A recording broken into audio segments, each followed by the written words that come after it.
drogy a otravil jejího tátu. Je vám to jasný? Co jsi říkala? Pojďte za mnou. Tady detektive, koukněte!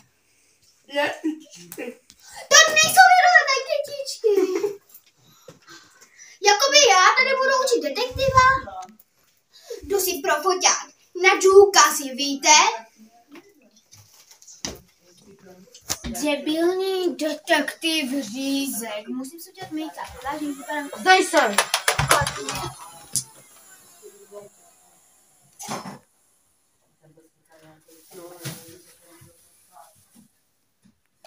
Tak je ta blbá hranolková. A tady je.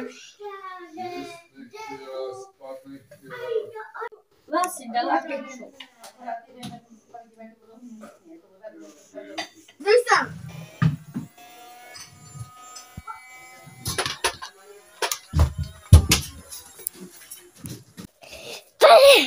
Pane řediteli, pan detektiv Řízek je po smrti.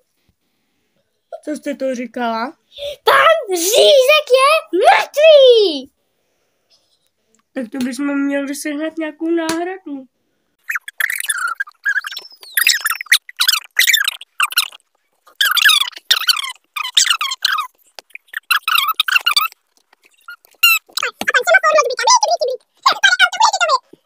Ne, to vy nebudete.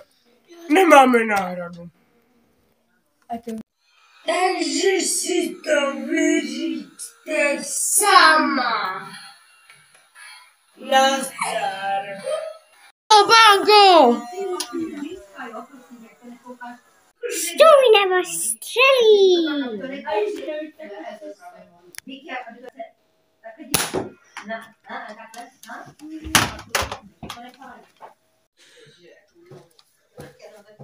Žvejko, předávám vám váš odznak detektiva. Děkuji.